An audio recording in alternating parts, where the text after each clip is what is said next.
Namaskar. We will do today 12 steps to create a language-rich environment. We can often find words affixed to everyday items to help our English learners as well as our belonging readers. In special quotation, inspirational quotation have been painted all around the building by our building principals. Students often stops to read the words on the quills that are created annually. We have already discussed, but I am just repeating it again so that we can remember the links. Okay, we can often we as a teacher always try to tell the students to create a word web. Okay, new words every day we hear, new words every day we learn. And when you insist the students to create, because already we had from third grade to fourth grade now we have come. So third grade to fourth grade, when the students passed on, in the third grade they had already done this for a year. Again in the second next year again they are doing. So now they are more or less a little habituated with this fact that from the very beginning what they have to do throughout the year. So they are very much enthusiastic and very much eager to do it very often. Okay, so we paint the quotations in the wall so that the students will whenever pass through they will read, they will at least see once. So whenever they see once they will read it very keenly, and when they read it they will remember the words. Okay, above each classroom door in our building we all have dispositions, traits that we choose to reflect characteristics we strive to instill in our students. We each wrote a personal definition of our disposition that is framed and hanging outside our doors.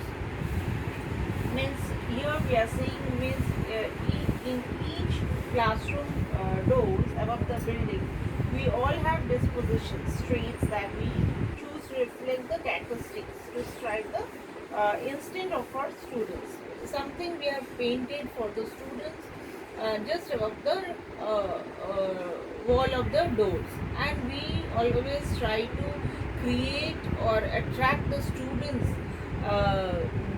eyes so that they can see, they can read, they can remember it again and again, so that they have a good vocabulary quote in themselves. Okay, and each wrote a personal definition of our disposition. It is like an anecdotal that something is written there which is related to our life, so that they will grow their value also along with the English learning. Okay, and each is having the personal definition of our disposition.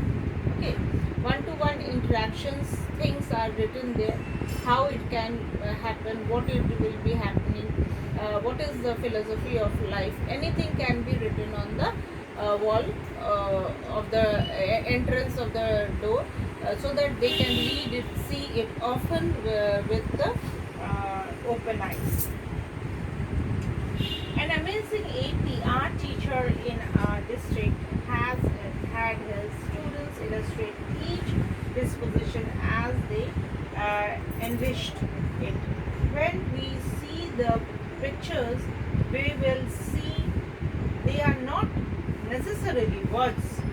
We would expect young elementary students to know and use. We have given an example of a school in which there is a art teacher who is well known in his district for his art, and he has painted before every class wall something or the other which says something. Means it is not a word web, but it is a word. When you see the pictures, you can identify a story in that. Okay, suppose I am going to class 3 or 4.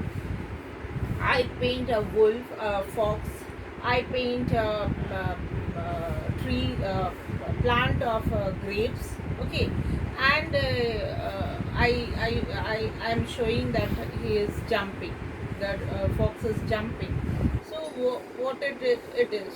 Nothing is written in words, but we can understood that this is a story of a fox and a grapes, where the fox is standing looking at the grapes, and in the second situation the fox is jumping but not getting the grapes.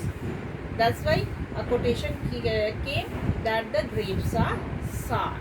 Okay, this is what we want to say, that even the pictures also can depict many words in you. Okay, let it be this much today. Thank you.